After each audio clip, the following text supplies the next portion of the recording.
Hello everyone, welcome on Nurses the Rising Star online platform.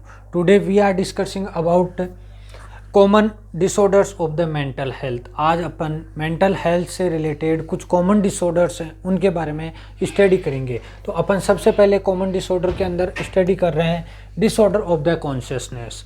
किसकी बात करेंगे? Disorder of the consciousness. तो अपन start करें कि कॉन्शियसनेस क्या है और कॉन्शियसनेस के डिसऑर्डर क्या है। तो सबसे पहले बात आए तो डिसऑर्डर किसके कहेंगे? डिस मतलब डिस्टर्ब्ड और ऑर्डर मतलब कंटिन्यूएशन के अंदर डिस्टर्बेंस होना, वो क्या कहेंगे? डिसऑर्डर क्या कहेंगे? Disorder is a disturbance in the sequence. किसके अंदर? डिस्टर्बेंस के अंदर या सीक्वेंस के अंदर डिस्टर्बेंस हो रहा है। किसके? कॉन्शियसनेस। अब अपन बात करें कॉन्शियसनेस किसको कहेंगे? Consciousness is a stage of individual person aware about the self, environment और एक्शन अबाउट द स्टिमुलाई। कोई भी स्टिमुलाई आ रही है एक्सटर्नल एनवायरमेंट से, उसके प्रति अपना क्या रेस्पॉन्स है, उसको क्या कहेंगे? कॉन्शियसनेस किसको कहेंगे? कॉन्शियसनेस एक किसी भी इंडिविजुअल पर्सन की अपने आप में सेल्फ अवेयरनेस मतलब अवेयर होगा, अपने आप में खुद के बारे में पता होगा, सराउंडिंग एरिया के बारे में उसको पता होगा, और कोई भी एक्सटर्नल स्टिमुलाई आएगी उसके प्रति रेस्पॉन्स देगा, तो उसको अपन क्या कहेंगे? कॉन्शियसनेस। अगर इस कॉन्शियसनेस के अंदर या अवेयरनेस के अंदर अपने आप के बारे में अवेयरनेस, सराउंडिंग एरिया के बारे में अवेयरनेस, स्टिमुलाई के प्रति अवेयरनेस, उसके अंदर किसी प्रकार का डिस्टरबेंस आ रहा है तो उसको अपन कहेंगे डिसऑर्डर ऑफ द कॉन्शियसनेस। क्या कहेंगे? Disorder of the consciousness. और डिसऑर्डर ऑफ कॉन्शियसनेस के अंदर कुछ डिसऑर्डर्स हैं, वो हैं इस तरीके से: स्टूपर हुआ, क्लाउडिंग ऑफ कॉन्शियसनेस हुआ, कंफ्यूजन हुआ, कोमा हुआ, डिलीरियम या ड्रीम स्टेज हुआ, और सोमनोलेंस हुआ, ऑटोमेटिज्म। तो सबसे पहले आ रहा है अपना स्टूपर। क्या आ रहा है?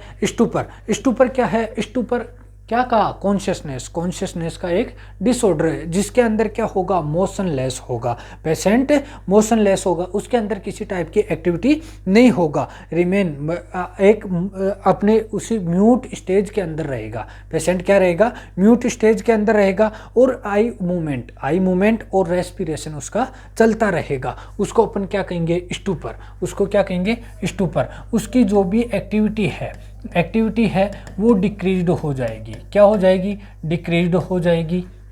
मोटर एक्टिविटी है वो डिक्रीज्ड हो जाएगी, उसके अंदर किसी प्रकार का मूवमेंट नहीं होगा, वो क्या रहेगा? म्यूट रहेगा। लेकिन मूवमेंट ऑफ द आई, दो कंडीशन होगी, movement of I and respiration, दोनों चीज़ें उसके अंदर एक्टिवली पार्टिसिपेट होगी या भाग लेंगी, ये एक्टिविटी होगी। बाकी जिसकी मोटर एक्टिविटी है उसकी डिक्रीज या लेस अमाउंट के अंदर होगी, उसको क्या कहेंगे? स्टूपर। उसको क्या कहेंगे? स्टूपर। नेक्स्ट आ रहा है अपना क्लाउडिंग ऑफ कॉन्शियसनेस। क्लाउडिंग का मतलब क्लाउड का मतलब बादल छा जाना। किसके अंदर? कॉन्शियसनेस के अंदर। Consciousness awareness of individual person about the environment के प्रति वो अवेयर है, उसके अंदर क्लाउडिंग होगी। क्लाउडिंग मतलब कुछ डिक्रीज अमाउंट के अंदर आ गया। क्या होगी? उसकी अवेयरनेस क्या होगी? डिक्रीज अमाउंट के अंदर होगी, उसको कहेंगे क्लाउडिंग ऑफ कॉन्शियसनेस। इसके अंदर क्या रहेगा? पेशेंट माइंडलेस रहेगा, और उसकी जो थिंकिंग कैपेसिटी हुई या परसेप्शन कैपेसिटी हुई या मेमोरी कैपेसिटी हुई, वो क्या हो जाएगी? डिक्रीज्ड लेवल पे हो जाएगी। मतलब उसके जो परसेप्शन के अंदर क्या हुआ या थिंकिंग के अंदर क्या हो जाएगा? क्लाउडिंग हो जाएगा। उस स्टेज को अपन कहेंगे क्लाउडिंग ऑफ द कॉन्शियसनेस। और इसी के साथ में क्या है कि क्लाउडिंग रेस्पॉन्स नहीं देगा। क्या है? रेस्पॉन्स नहीं देगा। डिसऑर्डर ऑफ द कॉन्शियस नहीं रहेगा, लेकिन यहाँ पे क्या होगा? उसका स्टूपर के अंदर क्या हो रही थी? उसकी एक्टिविटी बहुत ज़्यादा डिक्रीज हो रही थी, उससे कम अमाउंट के अंदर इसके अंदर होगी। और नेक्स्ट आ रहा है अपना कन्फ्यूजन।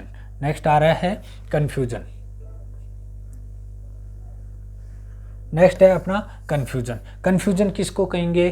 कंफ्यूज्ड रहेगा। पेशेंट क्या रहेगा?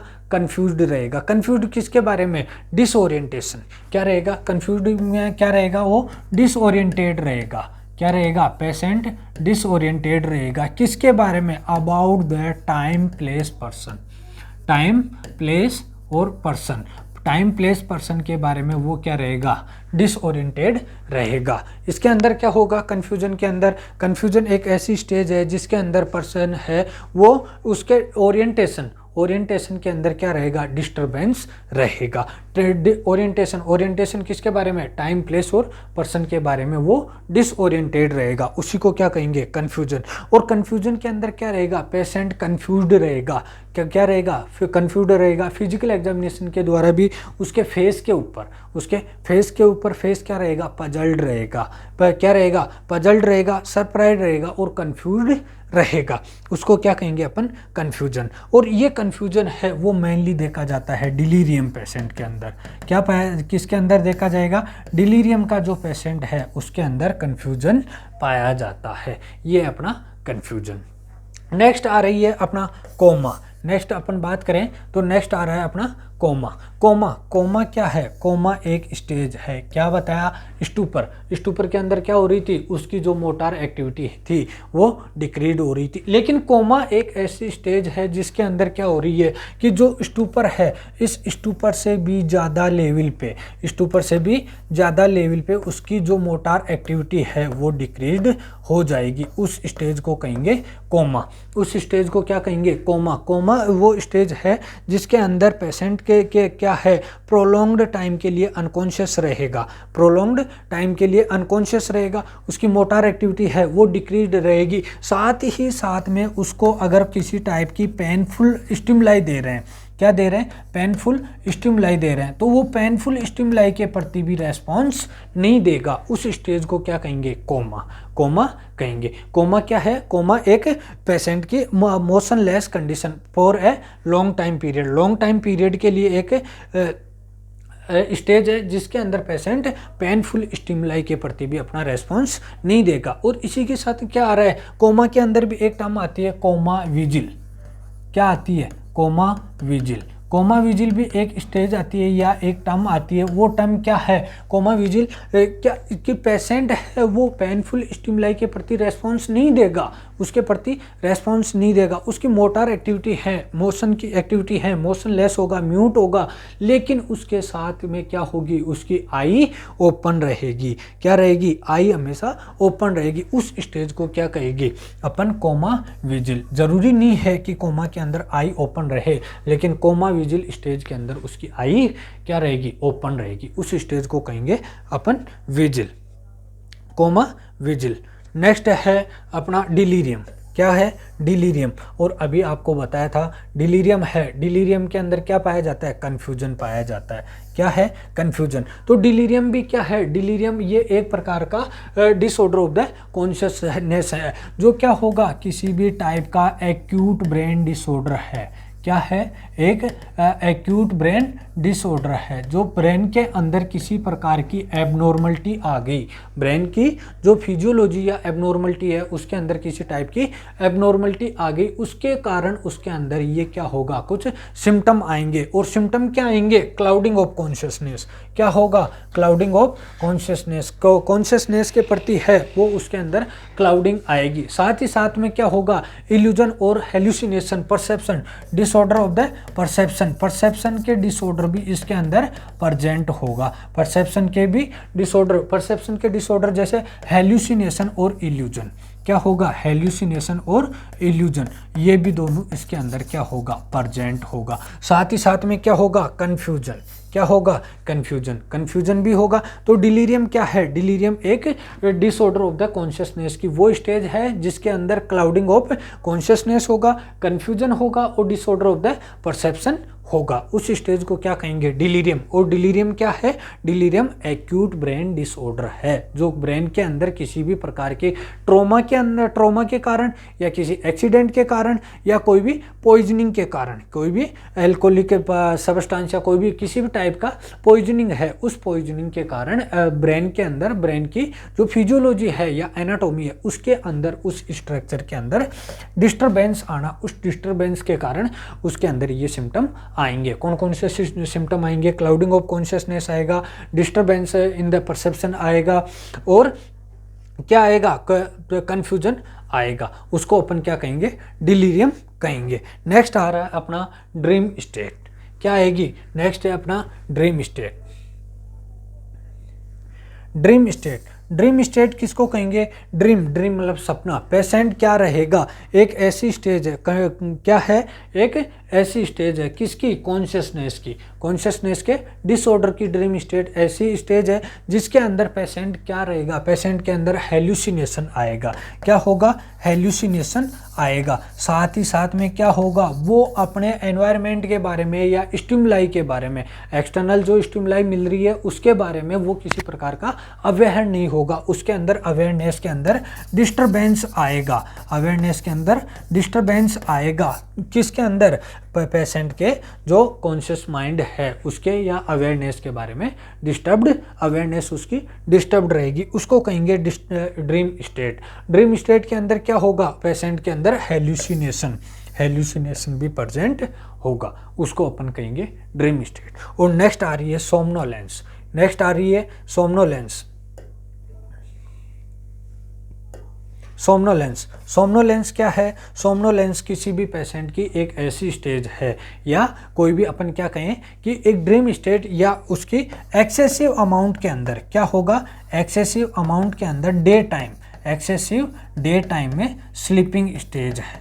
क्या है? स्लीपिंग स्टेज है। सोमनोलेंस किसको कहेंगे? सोमनोलेंस एक ऐसी स्टेज है जिसके अंदर पेशेंट एक दिन के अंदर, डे टाइम के अंदर लॉन्ग टाइम के लिए सोता रहेगा या स्लीपिंग टाइम होगा, उसको अपन क्या कहेंगे? सोमनोलेंस। उसको क्या कहेंगे? Somnolence. Excessive day time sleeping of individual is known as the somnolence. और सोमनोलेंस के साथ ही नेक्स्ट आ रही है ऑटोमेटिज्म।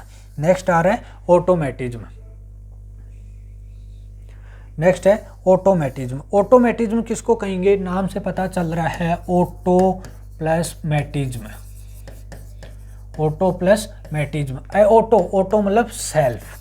क्या होगा? सेल्फ। सेल्फ और मैटिज्म, मैटिज्म का मतलब अपन क्या कह सकते हैं? कोई भी एक्टिविटी, कोई भी एक्टिविटी, एक्टिविटी के बारे में वो क्या होगा? सेल्फ एक्टिविटी क्रिएट होगी। मतलब वो एक्सटर्नल एनवायरनमेंट है, उसका एक्सटर्नल एनवायरनमेंट है, उसके बारे में फुली कॉन्शियस नहीं होगा, उसके बारे में वो फुली कॉन्शियस नहीं होगा। फुली कॉन्शियस किसी टाइप का कॉन्शियसनेस नहीं होगा, उसके अंदर कॉन्शियसनेस नहीं होगा, लेकिन उसकी जो एक्टिविटी है क्या है? साइकोमोटर एक्टिविटी है। वो साइकोमोटर एक्टिविटी धीरे धीरे क्या हो रही है? साइकोमोटर एक्टिविटी है वो अपने आप ही चलेगी। ये साइकोमोटर एक्टिविटी है वो भी दो प्रकार की होती है। क्या है? साइकोमोटर एक्टिविटी ये भी ऑटोमेटिज्म है, वो दो टाइप का होगा। क्या होगा? एक होगा इक्कोलेलिया। क्या होता है? एक होता है इक्कोलेलिया और सेकंड है इक्कोप्रेक्सिया। क्या है? इक्कोप्रेक्सिया। नाम से पता चल रहा है इक्को, इक्को का मतलब रिपीटेशन। इक्को का मतलब क्या होगा? रिपीटेशन। इक्को का मतलब है रिपीटेशन। और लेलिया, लेलिया का मतलब साउंड। क्या होगा? साउंड का रिपीटेशन होगा। यहाँ पे क्या होगा? साउंड का रिपीटेशन होगा। क्या है कि ऑटोमेटिज्म की वह स्टेज जिसके अंदर पेशेंट की कोई भी साउंड से रिलेटेड या वोकल जो रिपीटेशन है, वोकल रिपीटेशन है, उसका क्या होगा? उसको अपन क्या कहेंगे? इक्कोलेलिया। इक्कोलेलिया फॉर एग्जांपल पेशेंट है, किसी भी वर्ड को हुआ, कोई भी सेंटेंस हुआ, उसको क्या कर रहा है? बार बार बार बार रिपीटेशन कर रहा है। एक ही वर्ड को रिपीटेड टाइम में बार बार उसका क्या कर रहा है? रिपीटेशन कर रहा है, तो उसको अपन क्या कहेंगे? इक्कोलेलिया। इसी के साथ में आ रहा है अपना इक्कोप्रेक्सिया। इक्कोप्रेक्सिया और इक्को का मतलब क्या है? रिपीटेशन। क्या है? रिपीटेशन। रिपीटेशन और प्रेक्सिया, प्रेक्सिया मतलब एक्टिविटी। क्या होगा? एक्टिविटी। वो किसी भी एक्टिविटी को क्या कर रहा है? रिपीटेट कर रहा है। यहाँ पे क्या होगा? मोटर एक्टिविटी का रिपीटेशन होगा और यहाँ पे क्या होगा? साउंड का। साउंड का अगर बार बार रिपीटेशन कर रहा है तो उसको क्या कहेंगे? इक्कोलेलिया। और अगर किसी एक्टिविटी का कर रहा है तो उसको क्या कहेंगे? इक्कोप्रेक्सिया। इक्कोप्रेक्सिया, ये इक्कोप्रेक्सिया दो टाइप का हो सकता है। एक हो सकता है नेगेटिव। क्या हो सकता है? एक हो सकता है नेगेटिव और एक हो सकता है पॉजिटिव। नेगेटिव, नेगेटिव के अंदर क्या होगा कि जो पेशेंट है, पेशेंट जो बाहर से एक्सटर्नल स्टिमुलाई, कोई भी ऑब्जर्वर हुआ या कोई भी अपना नर्स हुआ जो पेशेंट को ऑब्जर्व कर रही है, या कोई भी साइकेट्रिस्ट हुआ, वो क्या करेगा, उसको ऑब्जर्व करेगा, तो उस टाइम पे वो कोई भी साइकोमोटर एक्टिविटी करेगा, मतलब कोई भी मोटर एक्टिविटी करेगा, हैंड्स अप करेगा, तो पेशेंट क्या करेगा, हैंड्स डाउन करेगा, मतलब उसके अंदर नेगेटिव स्टिमुलाई के नेगेटिव रेस्पॉन्स देगा। अगर उसको स्टिमुलाई मिल रही है हैंड्स अप की, तो वो क्या करेगा, हैंड्स डाउन करेगा। वहाँ पे क्या हो रही है, उसको क्या कह सकते हैं, नेगेटिव इकोप्रेक्सिया। एक ऐसा ही होता है पॉजिटिव, एक ऐसा ही क्या होता है, पॉजिटिव। पॉजिटिव का मतलब कहेगा जो स्टिमुलाई मिल रही है उसी का रिपीटेशन करेगा, कोई भी स्टिमुलाई मिल रही है वो उसका रेस्पॉन्स देगा, लेकिन बार बार उसका क्या करेगा, बार बार रिपीटेशन देगा, उसको क्या कहेंगे, पॉजिटिव इकोप्रेक्सिया। तो ये क्या हुए अपने डिसऑर्डर ऑफ द कॉन्शियसनेस। तो कॉन्शियसनेस के डिसऑर्डर, ये भी क्या है, कई प्रकार के जो अपने साइकेट्रिक डिसऑर्डर हैं, साइकेट्रिक डिजीज या अपन क्या कहें साइकेट्रिक डिसऑर्डर्स, उन डिसऑर्डर्स के अंदर ये सिम्टम पाए जाते हैं। तो अपना ये एक्सप्लेनेशन का अपना टारगेट यही है कि नेक्स्ट टाइम पे अपन जैसे ही डिसऑर्डर या कोई भी डिजीज कंडीशन स्टार्ट करेंगे तो ये स्टेज आएगी या ये अपने टर्मिनोलॉजी या टर्म्स आएगी या ये अपने क्या कहें क्लिनिकल मैनिफेस्टेशंस अपन कहें, ये क्लिनिकल मैनिफेस्टेशन आएगा, तो वो आपको अच्छे से क्लियरली एक्सप्लेन्ड होने चाहिए, जिसकी वजह से अपने को क्या है वो डिजीज कंडीशन आराम से समझ में आएगी। और यही क्या है, ये एकेडमिक तरीके से भी इम्पोर्टेंट है, लेकिन ये कंपटीशन के हिसाब से भी आता है, कंपटीशन के हिसाब से भी है। जैसे इसी में से कई क्वेश्चन उठ जाते हैं कि इकोलेलिया क्या है, इकोप्रेक्सिया क्या है, कोमा विजिलेंस क्या है, इस टाइप का क्या आता है, एक क्वेश्चन अराइज हो जाता है, वो कंपटीशन के हिसाब से इम्पोर्टेंट है। ये हुआ अपना डिसऑर्डर ऑफ द कॉन्शियसनेस। और इसी के साथ में अपन नेक्स्ट बात करें तो नेक्स्ट है अपना disorder of the motor activity. Disorder of the motor activity, उसकी किसी भी पर्सन की मोटर एक्टिविटी, साइकोमोटर एक्टिविटी है, उस मोटर एक्टिविटी के अंदर डिसऑर्डर्ड होना क्या है, जो अपनी साइकोमोटर एक्टिविटी है, उस साइकोमोटर एक्टिविटी के अंदर डिस्टरबेंस होना, डिसऑर्डर। डिसऑर्डर पहले बताया, डिस मतलब डिस्टर्ब्ड, ऑर्डर मतलब सीक्वेंस, कोई भी आदमी की साइकोमोटर एक्टिविटी है उसकी सीक्वेंस के अंदर किसी टाइप का डिस्टरबेंस होना, उसी को अपन क्या कहेंगे, साइकोमोटर एक्टिविटी डिस्टर्ब्ड है। ये क्या है, उस पेशेंट की जो साइकोमोटर एक्टिविटी है वो डिस्टर्ब्ड हो सकती है। डिस्टर्ब्ड मतलब उसकी साइकोमोटर एक्टिविटी है वो इंक्रीज भी हो सकती है। जो नॉर्मल लेवल है क्या है, ऑप्टिमम लेवल है, ऑप्टिमम लेवल है, उस ऑप्टिमम लेवल से अप साइड भी हो सकती है और लोअर साइड भी हो सकती है, उसको अपन क्या कहेंगे, डिस्टर्ब्ड साइकोमोटर एक्टिविटी। तो इसके अंदर कुछ कंडीशंस आ रही हैं, उनमें से फर्स्ट कंडीशन है डिक्रीज्ड एक्टिविटी। फर्स्ट आ रही है डिक्रीज्ड एक्टिविटी। डिक्रीज्ड एक्टिविटी के अंदर क्या आ रही है, नाम से पता चल रहा है डिक्रीज्ड एक्टिविटी क्या होगा, इसके अंदर साइकोमोटर जो एक्टिविटी है वो क्या हो रही है, डिक्रीज्ड हो रही है। क्या हो रही है, डिक्रीज हो रही है। जो एक्टिविटी करने का वे है, जो साइकोलॉजिकली इल पर्सन है, साइकोलॉजिकली इल पर्सन है, उसके अंदर जो साइकोमोटर एक्टिविटी है वो डिक्रीज हो जाएंगी। वो डिक्रीज भी दो टाइप की होगी। क्या होगा, दो टाइप की होगी। दो टाइप की कैसे, एक तो किसी भी एक्शन के लिए या कोई भी उसको काम बताएं या कोई भी एक्टिविटी बताएं, तो उस एक्टिविटी को कंप्लीट करने के लिए जो नॉर्मल टाइम पीरियड है उस टाइम पीरियड से अगर ज़्यादा टाइम पीरियड ले रहा है तो वो क्या होगा, उसकी साइकोमोटर एक्टिविटी भी क्या होगी, डिक्रीज होगी। क्या ले रहा है, एक कोई भी पर्टिकुलर काम करने के लिए अगर किसी पर्सन को 10 मिनट चाहिए, क्या चाहिए, 10 मिनट का टाइम चाहिए, लेकिन वो जो पर्सन है डिसऑर्डर वाला पर्सन है, डिसऑर्डर ऑफ साइकोमोटर एक्टिविटी वाला पर्सन है, वो क्या लेगा, 10 मिनट के बजाय 20 मिनट लेगा। उसी एक्टिविटी को करने के लिए 20 मिनट लेगा। तो उसके अंदर क्या है, जो साइकोमोटर एक्टिविटी है वो डिक्रीज्ड हो रही है, उसको अपन क्या कहेंगे, डिक्रीज्ड साइकोमोटर एक्टिविटी। दूसरी कंडीशन क्या हो सकती है, दूसरी कंडीशन ये है कि वो टाइम पीरियड तो नॉर्मल टाइम पीरियड लेगा, लेकिन जो स्टार्ट करने का, जो एक्टिविटी स्टार्ट करेगा उस एक्टिविटी स्टार्ट करने के टाइम पीरियड ज़्यादा लेगा। स्टार्ट करने के लिए स्टार्टिंग जो टाइम पीरियड है वहाँ पे वो स्टार्ट कुछ समय बाद करेगा, उसको स्टिमुलाई दे रहे हैं, उस स्टिमुलाई के कुछ समय बाद वो एक्टिविटी शो करेगा। तो क्या है, ऑब्वियसली जो उसका टाइम पीरियड है वो भी कहाँ क्या होगा, यहाँ पे इंक्रीज हो जाएगा। तो डिक्रीज एक्टिविटी में वो क्या ले रहा है, टाइम पीरियड ज़्यादा ले रहा है। इसी के साथ नेक्स्ट आ रही है अपनी इंक्रीड एक्टिविटी। क्या हो रही है? इंक्रीड एक्टिविटी। जैसे डिक्रीड एक्टिविटी के अंदर क्या हो रहा था? टाइम पीरियड ज़्यादा हो रहा था। क्या हो रहा था? Time period, working time period क्या है वो ज़्यादा हो रहा था। तो इसके अंदर क्या होगा? वर्किंग टाइम पीरियड कम होगा। मतलब इंक्रीड एक्टिविटी, जो नॉर्मल टाइम पीरियड है, क्या है? जो नॉर्मल टाइम पीरियड है उस टाइम पीरियड के अंदर वो एक्टिविटी ज़्यादा करेगा।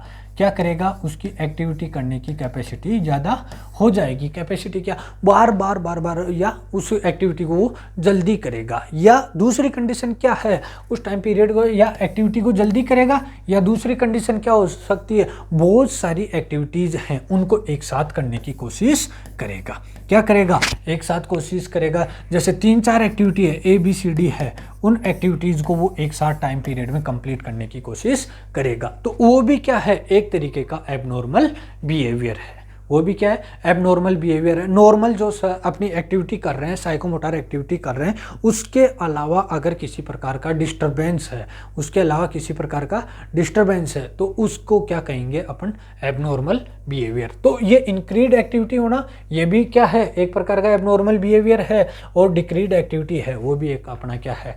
एबनॉर्मल बिहेवियर है। इसी के साथ इंक्रीड भी हो गई, डिक्रीड भी हो गई। लेकिन किसी प्रकार की एक्टिविटी करने के अंदर पेशेंट को अगर डिफिकल्टी हो रही है, क्या हो रही है? डिफिकल्टी हो रही है, तो वो भी एक प्रकार का डिसऑर्डर है और उसको अपन कहेंगे डिसएक्टिविटी। क्या कहेंगे? डिसएक्टिविटी। तो नेक्स्ट आ रही है अपनी डिसएक्टिविटी। और डिस का मतलब होता है डिफिकल्टी।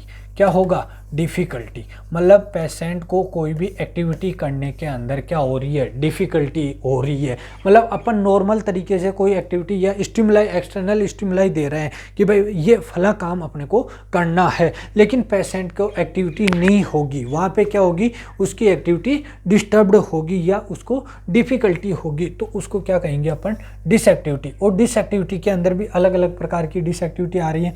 जैसे रिपीटेशन बिहेवियर या स्टीरियोटाइप एक्टिविटी। क्या है? Repetition of behaviour. इसके अंदर क्या करेगा? वो कोई भी बिहेवियर या स्टिमुलाई अपने दे रहे हैं या कमांड दे रहे हैं, उस कमांड के प्रति वो क्या कर रहा है? एक्शन कर रहा है। एक्शन करेगा लेकिन रिपीटेशन कर रहा है लॉन्ग टाइम के लिए, उसी टाइम पीरियड के अंदर कह दिया। जैसे पेशेंट को क्या है? अपन ने कह दिया कि स्टैंड अप, खड़ा हो जाइए, तो वो खड़ा का खड़ा ही रहेगा। अब उसके बाद में उसका माइंड या वो बिना किसी एक्सटर्नल स्टिमुलाई के अलावा वो दूसरी एक्शन नहीं करेगा। वो केवल स्टैंड अप पोजीशन के अंदर ही वो खड़ा का खड़ा रहेगा, भले 10 मिनट हो, भले 20 मिनट हो। तो वहाँ पे क्या हो रही है? उसको क्या कहेंगे? Repetition behaviour. और इसी को क्या कहेंगे? Stereotype activity.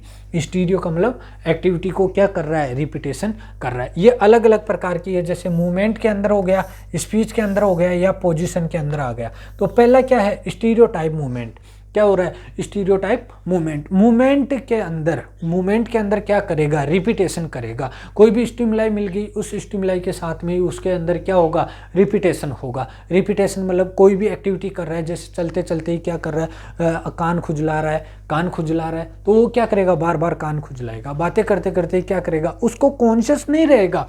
वहाँ पे क्या है? पेशेंट को कॉन्शियसनेस नहीं है। पेशेंट को ये पता नहीं है कि वो अपने आप में जो रिपीटेशन एक्टिविटी का रिपीट कर रहा है, एक्टिविटी को रिपीट कर रहा है, उसका उसको कॉन्शियस नहीं रहेगा। विदाउट कॉन्शियसनेस वो रिपीटेशन ऑफ द एक्टिविटी करेगा। और उसी टर्म को कहेंगे मैनरिज्म। उसी टर्म को क्या कहेंगे? मैनरिज्म। कोई भी एक्टिविटी को अगर बार बार कर रहा है तो उसको क्या कहेंगे? मैनरिज्म। और एक ऐसी ही टर्म आती है टिक। ऐसी टर्म आती है टिक, और ये कंपटीशन के रूप में भी पूछा जाता है। टिक वाला है वो कंपटीशन में पूछा जाता है कि टिक क्या है। तो टिक क्या है? टिक एक ऐसी एक्टिविटी है। टिक क्या है? इर्रेगुलर इनवॉलेंटरी रिपीटेटिव मूवमेंट है। क्या है? इनवॉलेंटरी।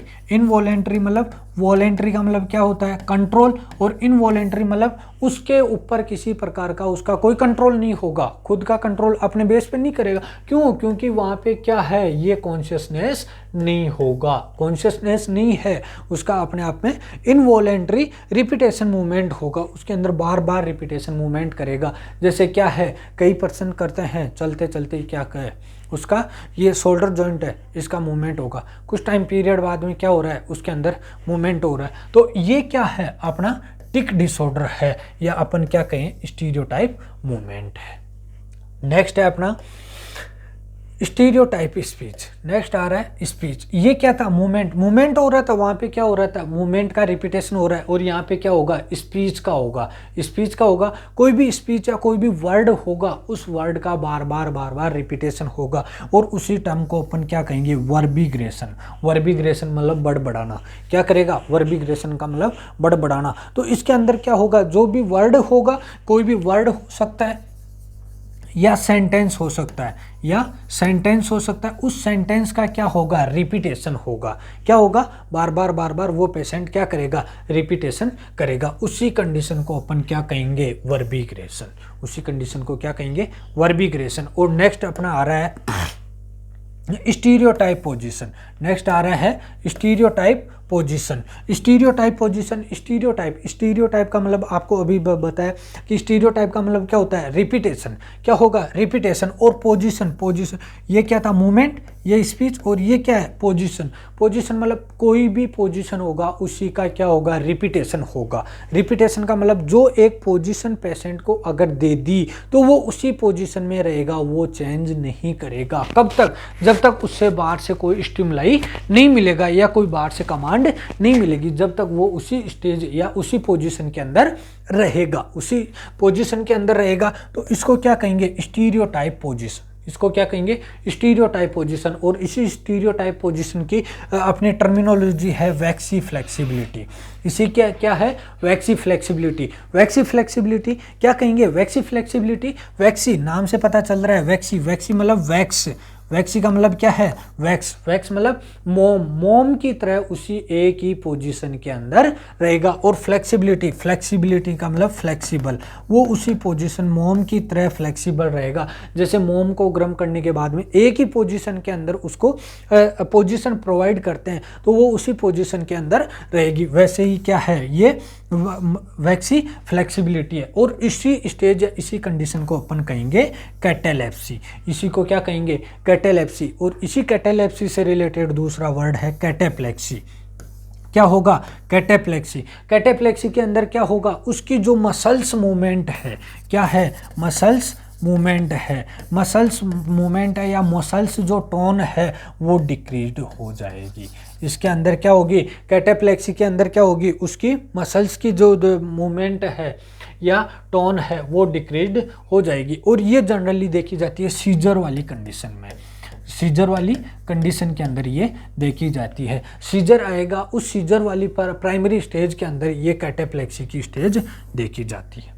ठीक है, तो ये है अपना रिपीटेशन ऑफ द बिहेवियर या स्टीरियोटाइप एक्टिविटी। किसी भी एक्टिविटी को बार बार रिपीट करने की वजह से उसके अंदर ये एबनॉर्मल बिहेवियर आ रहा है, उसको कहेंगे स्टीरियोटाइप बिहेवियर। ठीक है, नेक्स्ट आ रहा है अपना कंपल्सन। नेक्स्ट है, इसी के साथ में आ रहा है कंपल्सन। और कंपल्सन का मतलब कंप्लीट। कंपल्सन को अपन क्या कह सकते हैं, कंप्लीट। कोई भी एक्टिविटी है, कोई भी एक्टिविटी है, उसको बार बार कंप्लीट करने की कोशिश करेगा। क्या करेगा, कंप्लीट करने की कोशिश करेगा। और ये एक्टिविटी है वो अपनी देखी जाएगी OCD, ऑब्सेसिव कंपल्सिव डिसऑर्डर के अंदर। ये कंपल्सिव सिम्टम है या कंपल्सिव जो एक्टिविटी है वो देखी जाती है OCD, ऑब्सेसिव कंपल्सिव डिसऑर्डर के अंदर देखी जाती है। जो ऑब्सेसिव है, ऑब्सेसिव क्या है, ऑब्सेसिव एक थिंकिंग डिसऑर्डर है। ऑब्सेसिव एक थिंकिंग डिसऑर्डर है, जबकि कंपल्सिव है वो अपना एक एक्टिविटी, क्या कह सकते हैं, एक्टिविटी या साइकोमोटर एक्टिविटी का डिसऑर्डर है। ऑब्सेसिव में क्या करेगा, बार बार उसके अंदर थिंकिंग आएगी, और उस थिंकिंग के प्रति उसका अपनी एक्टिविटी को डिक्रीज करने के लिए वो अपनी इरिटेशन या स्टिमुलाई मिल रहा है, उस स्टिमुलाई को कम करने के लिए वो क्या करेगा, रिपीटेटिव एक्टिविटी करेगा। उसको क्या कहेंगे, कंपल्सिव। जैसे OCD वाले पेशेंट के अंदर बार बार क्या आ रहा है, उसके अंदर थिंकिंग आ रही है। फॉर एग्जांपल कि जैसे गेट को लॉक किया या नहीं किया, तो गेट को लॉक करने की उसके अंदर जो थिंकिंग आ रही है, थॉट आ रही है, उसको कहेंगे अपन ऑब्सेशन। और उसको चेक करना, लॉक किया या नहीं किया, उसको चेक करना जो एक्टिविटी है उसको अपन कहेंगे कंपल्सन। तो कंपल्सन क्या है, कंपल्सन भी एक साइकोमोटर एक्टिविटी का डिसऑर्डर है, जिसके अंदर वो क्या करेगा, बार बार उस एक्टिविटी को करेगा, कंप्लीट करने की कोशिश करेगा। नेक्स्ट आ रही है नेगेटिविज्म। नेक्स्ट है नेगेटिविज्म। और नेगेटिविज्म क्या कहा, अभी भी पहले ही बताया था। नेगेटिविज्म का मतलब क्या है, नेगेटिव। नेगेटिविज्म का मतलब क्या है, नेगेटिव। इसके अंदर जो साइकोलॉजिकली इल पर्सन है या पेशेंट है, उसके अंदर कोई भी एक्टिविटी होगी या उसको कोई कमांड देंगे या स्टिमुलाई देंगे, उस स्टिमुलाई के नेगेटिव या अगेंस्ट एक्शन करेगा। जैसे पेशेंट को अपन कहें कि हैंड्स अप, क्या कहेंगे, उसको हाथ ऊपर करने के लिए कहेंगे, तो वो पेशेंट क्या करेगा, उस कमांड के अगेंस्ट काम करेगा। क्या करेगा, कमांड के अगेंस्ट काम करेगा। कि उसको हैंड्स अप के लिए कहेंगे तो वो क्या करेगा, हैंड्स डाउन करेगा। ऐसी उसके अंदर एक्टिविटी आती है, उसको क्या कहेंगे, नेगेटिज्म। और दूसरी आ रही है ऑटोमेटिज्म जो अभी बताई इससे पहले वाली में, कॉन्शियसनेस के अंदर डिसऑर्डर ऑफ द कॉन्शियसनेस। ऑटोमेटिज्म का मतलब स्वतः ही अपनी एक्टिविटी करेगा। क्या करेगा, ऑटोमेटिक तरीके से अपनी एक्टिविटी करेगा। या कोई भी ये दो प्रकार की होगी, इक्कोलेलिया और इक्कोप्रेक्सिया। क्या है, इक्कोलेलिया और इक्कोप्रेक्सिया। इक्को मतलब रिपीटेशन। इसके अंदर ऑटोमेटिज्म के अंदर क्या हो रहा है, रिपीटेशन हो रहा है। किसका, दो तरीके का होता है, एक तो साउंड का होगा, क्या होगा, एक तो साउंड का होगा और एक एक्टिविटी का होगा। एक्टिविटी और साउंड दोनों का क्या होगा, रिपीटेशन होगा। तो एक अगर साउंड का रिपीटेशन हो रहा है, बार बार एक ही साउंड को बोल रहा है, तो उसको क्या कहेंगे, इक्को ले लिया। और एक्टिविटी को कर रहा है तो क्या कह दिया, इक्को प्रेक्सिया। नेक्स्ट आ रहा है अपना सुसाइड। अब सुसाइड किसको कहेंगे, सुसाइड कहेंगे वॉयलेंस टूवर्ड्स सेल्फ, अपने आप के लिए वॉयलेंट होना, अपने आप के लिए हार्मफुल होना, उसको क्या कहेंगे, वॉयलेंस। अब वॉयलेंस मतलब खुद को मारने की कोशिश करेगा। क्या करेगा, किलिंग पावर टू सेल्फ। अपने आप को कोई भी स्ट्रेसफुल कंडीशन हुई या कोई भी ऐसी स्ट्रेसफुल कंडीशन आई या डिप्रेसिव कंडीशन आई जिसके अंदर पेशेंट क्या करेगा, अपने आप के लिए वॉयलेंस होगा। क्या होगा, वॉयलेंस होगा, अपने आप को मारने के लिए या अपने आप को हार्म पहुंचाने के लिए क्या होगा, एक्टिव होगा। उसको कहेंगे अपन क्या, सुसाइड। और नेक्स्ट आ रहा है वॉयलेंस। वॉयलेंस क्या कहेंगे, एग्रेसिव। क्या कहेंगे, एग्रेसिव बिहेवियर। क्या कहेंगे, एग्रेसिव बिहेवियर। उसके क्या होगा, माइंड की जो एक्टिविटी है या बिहेवियर है वो क्या होगा, एग्रेसिव बिहेवियर होगा। किसके लिए, खुद के लिए भी हो सकता है और अदर पर्सन्स के लिए भी हो सकता है। उसको क्या कहेंगे, वॉयलेंस। तो ये थी अपनी disorder of the motor activity क्या है, वह कि आदमी की, किसी भी पर्सन की मोटर एक्टिविटी के अंदर डिस्टर्बेंस होना, वो क्या हो रहे हैं, डिसऑर्डर होता है मोटार एक्टिविटी। ये अलग अलग टाइप के बताए, जैसे डिक्रीज एक्टिविटी बताई, तो डिक्रीज एक्टिविटी में क्या हो रही है, उसकी एक्टिविटी डिक्रीज हो रही है। ये किसके अंदर देखी जाती है, डिप्रेसिव पेशेंट के अंदर देखी जाती है। इंक्रीज एक्टिविटी है तो इसके अंदर एक्टिविटी क्या हो रही है, बहुत ज़्यादा बढ़ रही है। ये क्या हो रही है, किसके अंदर देखी जाएगी, मेनिया के अंदर देखी जाएगी। इसी के साथ आ रही है नेक्स्ट है डिसएक्टिविटी मतलब उसको एक्टिविटी करने के अंदर डिफिकल्टी आ रही है। ये भी अलग अलग टाइप की है। स्टीरियोटाइप की है, स्टीरियोटाइप मूवमेंट हो सकता है, स्टीरियोटाइप स्पीच हो सकता है और पोजीशन हो सकता है। नेक्स्ट है कंपल्सिव नेगेटिविज्म और ऑटोमेटिज्म, सुसाइड और वॉयलेंस। ये क्या है, ये अपनी क्या है, disorder of the motor activities है। इस तरीके से अपने जो मेंटल हेल्थ से रिलेटेड डिसऑर्डर्स हैं या उसकी कंटिन्यूएशन या उसके बिहेवियरल मैकेनिज्म के अंदर कोई किसी प्रकार का डिस्टर्बेंस आ रहा है तो उसको क्या कहेंगे, डिसऑर्डर। और ये डिसऑर्डर बहुत सारे हैं जो अलग अलग कंडीशन या डिजीज कंडीशन के अंदर अपन या डिसऑर्डर है, जो मेंटल इलनेस की डिसऑर्डर है उनके अंदर अपन स्टडी करेंगे, इनकी डिटेल से। और उस डिजीज कंडीशन के अंदर जो सिम्टम आएंगे इनको अपन क्या कह सकते हैं, सिम्टम भी कह सकते हैं। डिसऑर्डर के अंदर सिम्टम भी कह सकते हैं। इन सिम्टम्स के बारे में आगे जाके स्टडी करेंगे। ये लाइक एज ए टर्मिनोलॉजी के रूप में भी सुपरफिशियली अपनी स्टडी के रूप में ये लिया है। तो इतना आज के लिए इतना, बाकी नेक्स्ट क्लास में। Okay, thank you.